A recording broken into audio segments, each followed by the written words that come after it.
Iya, ternyata banyak makanan yang diduga bisa menurunkan kadar gula darah. Nah, itu juga penting banget ya untuk kita tahu ya. Bukan cuma dugaan-dugaan aja dan juga bukan cuma untuk para penderita diabetes saja, tapi juga untuk kita juga. Dan sudah gitu terbukti ya. Nah, untuk membahas itu kita sudah kedatangan Dr. Aisyah Juanda, spesialis gizi klinis. Selamat pagi, dokter. Selamat pagi, dokter.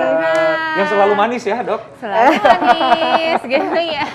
Nah, dokter, ini sebenarnya banyak sekali nih ya hal-hal yang harus diwaspadai kalau misalnya gula darah kita naik. Mungkin bisa sekilas dulu nih, dok, tentang gula darah naik nih sebelum kita masuk ke makanan gitu ya. Oke, jadi gula darah itu kan bisa naik kalau kita makan makanan yang manis atau minuman yang manis.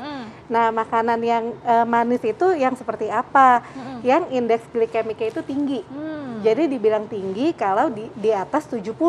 Di atas 70 ya. Tapi kan kalau misalnya kita lihat makanan kan nggak ada angkanya tuh, dok ya. Iya. Nah, itu gimana tuh, dok? Maksudnya indeks glikemik gimana? Pasti masyarakat pengen tahu nih. Betul. Iya, jadi memang benar kan nggak ada angkanya, tapi biasanya indeks glikemik itu yang rendah dari sayur-sayuran, lalu buah yang tidak terlalu manis, yang rasanya agak-agak asam, atau buah yang tidak terlalu matang, gitu. Dan lagi dari karbohidrat kompleks, seperti misalnya contohnya gandum.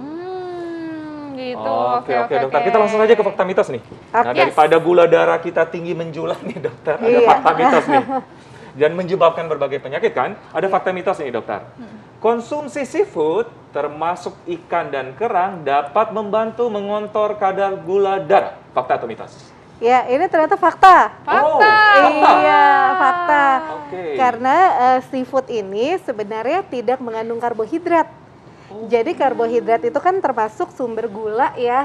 Nah, karena dia tidak ada karbohidratnya, jadi ya aman-aman aja dimakan oleh tubuh kita.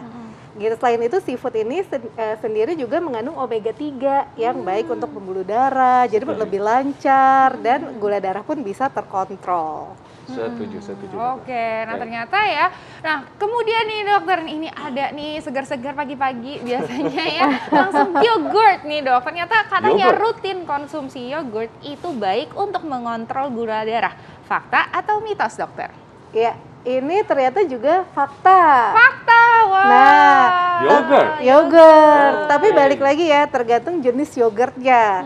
Kalau ini kayaknya yogurtnya yang ada perasa dan ada gulanya nih, karena warnanya ungu. Bagusnya kayak gimana tuh, dok? Nah, bagusnya yogurt yang nggak ada rasa dan juga yang plain gitu ya. Nah, yang plain ini biasanya gulanya cenderung lebih rendah. Lebih rendah. Gitu. Benar dong, benar. Oke, yang selanjutnya nih, dokter. Di depan kita kan ada buah-buahan nih, dokter. Iya. Ada apel, jeruk, alpukat juga. Nah, katanya dapat membantu menurunkan gula darah. Fakta atau mitos? Ya, ini fakta. Oh. Nah, ini ternyata juga fakta, tapi balik lagi ke cara pengolahannya ya. Iya, betul. Gitu. Jadi paling bagus buah ini dimakan langsung. Dalam bentuk buah potong. Oke. Gitu. Jadi bukan di jus atau dibikin es buah apalagi ya? Iya, apalagi bikin es buah dikasih kasih gula, kasih ini ya sama aja ya. Kasih sirup, aduh sama aja gitu ya. Oke. Nah, tapi juga buah-buahan juga harus hati-hati ya, dok ya, karena kan kalau misalnya buahnya sangat matang gitu ya. Iya. Nah, itu pasti jadinya bisa lebih tinggi gula darahnya. Apa gimana tuh, dokter? Karena terkait nih dengan fakta mitos yang berikutnya nih, dokter. Untuk mengontrol gula darah, buah yang rasanya asam, bahkan yang belum terlalu matang, itu lebih baik daripada buah yang rasanya manis. Nah, ini fakta atau mitos, dokter? Tapi jangan dijawab dulu, dokter. Sesaat lagi kita akan kembali, tetap di Hidup Sehat.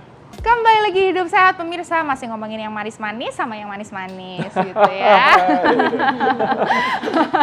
Tadi ada fakta mitos yang belum terjawab nih ya. Kalau misalnya katanya untuk mengontrol gula darah itu buah-buahan yang rasanya asam atau bahkan yang belum matang itu ternyata lebih baik dibandingkan yang manis. Ini fakta atau mitos, dokter? Ya, gimana, ini dokter? ternyata fakta. Oh. Nah, Jadi pilihnya yang muda-muda aja nih, jangan buah yang ketuaan karena rasanya itu biasanya gulanya naik. Yes. Lalu kalau gulanya naik kan otomatis kalau kita makan ya bisa meningkatkan gula darah secara cepat. Dan selain itu buah yang rasanya manis banget ya, misalnya mangga, durian, nangka. Nah, itu cepet banget tuh naikin gula darah kita. Oh, aduh, itu justru cepet banget ya, Dok ya, menaikkan gula darah, apalagi yang udah matang, manis. Wah, itu udah hati-hati. Oke, selanjutnya nih Dokter Selanjutnya Ekles. Dokter, bagaimana dengan kacang-kacangan? Kacang apa tuh, Dokter Alin? Kacang-kacangan. Nih, seperti ini nih ya. Kacang Ini mente ya? mede ya. Oke, Kacang nah, mente. Dokter, katanya kacang-kacangan efektif untuk membantu mengatasi atau mengatur kadar gula darah. Fakta atau mitos? Ya, ternyata fakta. Oh, Fakta. Nih ya. Jadi kacang ini dia mengandung antioksidan dan selain itu seratnya juga tinggi. Seratnya juga Nah, tinggi. serat ini bisa menurunkan kadar gula darah di dalam tubuh. Oh gitu. Jadi boleh nih, tapi ini kayaknya kacangnya ada lapisan Kayaknya. gulanya ya. Nah, sebaiknya kacangnya juga yang pure ya? Pure, yang alami. Jangan yang udah dilapisin gula, apalagi kacang goreng ada tepungnya. Nah, itu tentunya gula pun bisa naik. Oh iya. Dokter, satu lagi, berarti yang berserat membantu menurunkan kadar gula darah? Iya, benar sekali. Oke. Oke, nah tadi kan kita udah membahas nih mengenai makanan-makanan yang bisa bermanfaat untuk menurunkan kadar gula darah nih, Dok. Nah, tapi ada nih makanan yang juga berbahaya. Wih, gitu ya, jika dipanaskan. Apa aja? Ini dia.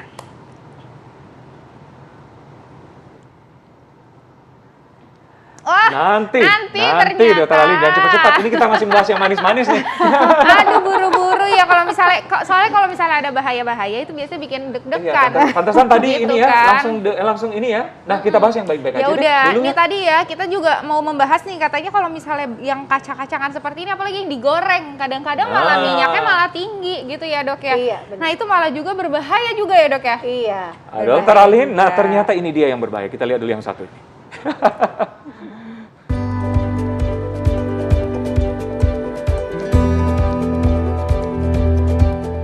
Alasannya sayang, masih enak, dan bisa dimakan. Ini adalah ungkapan standar saat seseorang menghangatkan makanan atau memanaskan makanan kembali. Namun tahukah Anda pemirsa, bila tak semua jenis makanan cocok untuk dipanaskan dan justru bisa membahayakan tubuh kita. Makanan yang berbahaya dipanaskan pertama adalah sayuran hijau.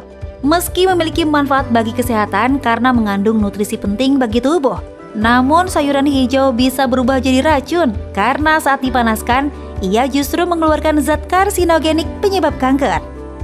Ayam dan telur adalah sumber protein baik bagi tubuh, namun kedua jenis ini ternyata tak cocok dipanaskan karena bisa menyebabkan masalah pencernaan.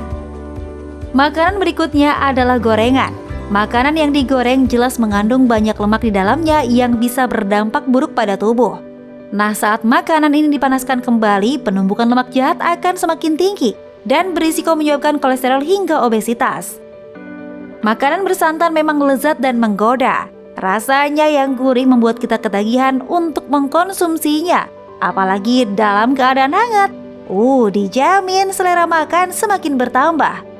Meski usai dihangatkan, bumbu biasanya akan terasa semakin meresap, namun nutrisi pada makanan akan hilang dan terjadi penumpukan lemak jahat pada makanan yang berisiko menyebabkan stroke, jantung, juga obesitas.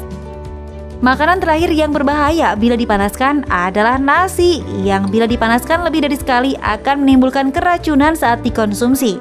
Akibat spora racun yang dihasilkan oleh bakteri Bacillus cereus tumbuh dan berkembang. Pemirsa, memanaskan makanan memang enak, tapi juga membahayakan bagi tubuh. Jadi sebaiknya buatlah makanan secukupnya saja.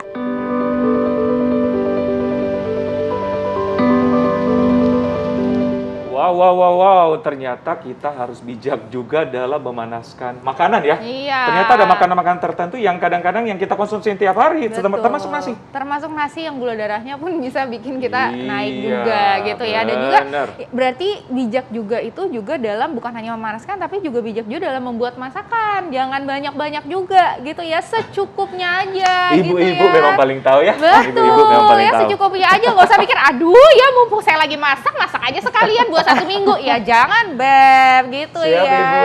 Baik, Ibu. Jadi Oke. sehari udah beres. Ya, Ibu jangan curhat, Bu. Betul, Kita balik dulu. Kita balik dulu membahas kita makanan biasa ibu-ibu ya kan. menurunkan gula darah. Gitu. Gimana nih Dokter Ekles? Salah satunya mana nih? Nah, ini paling sering nih, Yes. bawang putih. Nah, katanya orang tua kan kalau kalau mau menurunkan kadar gula darah, dokter harus katanya makan banyak bawang putih. Telan bawang putih ini banyak banget beredar di masyarakat nih. Mentah-mentah gitu kan. Iya, benar kan ya? Gitu. Fakta atau mitos, dokter? Ya, ternyata fakta. Iya. Ternyata fakta. Jadi bukan cuma ngusir ini vampir doang ya. Curhat lagi ya, Bu? Gimana tuh, Dok? Iya, jadi bawang putih ini ternyata bisa meningkatkan sensitivitas dan kerja dari insulin di tubuh kita. Insulin ini yang akan nantinya memasukkan gula yang kita makan ke dalam sel. Gitu. Jadi kalau efektif kerjanya dan cukup jumlahnya tentunya akan baik. Oh, gitu. Itu kan kalau dalam keadaan mentah, kalau dimasak gitu? Ya, kalau dimasak juga nggak masalah, Nggak masalah gitu. Jadi boleh dengan segala macam cara, tapi perlu diingat misalnya digoreng, minyaknya jangan kebanyakan karena minyak yang terlalu banyak kan juga nggak sehat nih untuk tubuh kita. Oke, Dok, ini kan bawang putihnya yang siung-siung seperti ini nih. Kalau misalnya bawang putih tunggal nih, sama nggak sih, Dok? Sebenarnya khasiatnya sama yang ini, yang siung ini, seperti ini. Iya, bawang putih tunggal lebih baik. Oh, bawang putih lebih tunggal baik malah dalam, lebih baik. ya, Bawang putih dalam tunggal gimana menurunkan Bener-bener satu gula. gitu, Kak, nggak ada siungnya gitu ya. Iya, benar. Tapi ini bahaya buat mah nggak sih, Iya. Dok? Karena mungkin ada beberapa masyarakat nih di sini gitu ya yang ngerasa Asam. abis makan bawang putih kok ngerasanya kayak ada gasnya gitu Bener, perutnya Iya, gitu. iya, benar. Jadi bawang putih ini ya apa namanya sisi negatif ya bisa meningkatkan sakit mah. Jadi hati-hati juga nih yang punya sakit mah atau GERD. Nah kalau ngikutin orang lain, oh langsung dimakan, apalagi mentah-mentah Iya, terus yang betul. tunggal. Nah itu biasanya mahnya bisa kambuh. Jadi sebaiknya kalau untuk yang ada sakit mah boleh bawang putih itu dimasak. Dimasak dulu, ditumis Iya. dulu Oke. sebentar, jangan pakai bawang kebanyakan. Nah, Dokter, nah biasanya ini yang diet-diet nih, katanya kan nasi diganti pakai kentang atau ubi. Katanya ubi yang rasanya lebih manis tidak baik untuk gula darah dibanding dengan kentang atau nasi. Fakta atau mitos? Ya ini ternyata mitos. Oh, Nah. mitos.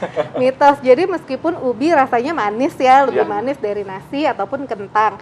Tapi ternyata indeks glikemik ubi ini dibanding ketiganya paling rendah. wow.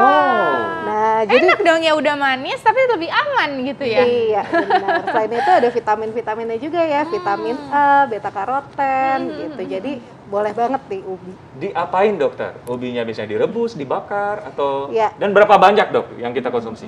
Ya, jadi ubinya nih boleh segala macam cara, tapi sebaiknya balik lagi ya, jangan digoreng, terus jangan Nah. dibuat kue, pakai tepung, pakai gula ya, sama aja Sama aja. bohong ya. Betul-betul. Gitu. Dan kalau berapa banyak, sebenarnya karbohidrat boleh 3 sampai 4 porsi per hari. Jadi boleh 3 sampai 4 butir per hari.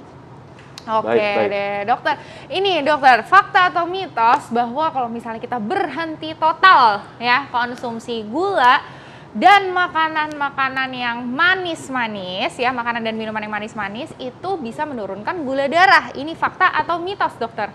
Ya, ini sebenarnya fakta. Ya, fakta. pasti memang kalau kita berhenti total, gula darah kita bisa turun.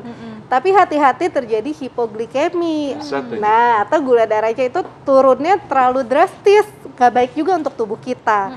Yang pertama kita jadi nggak bisa berpikir, jadi untuk nutrisi untuk otaknya juga kurang, energi untuk sehari-hari bekerja juga kurang, dan ada masalah lainnya seperti tremor, gemeteran, sampai pingsan, sampai mual, muntah, banyak banget masalahnya.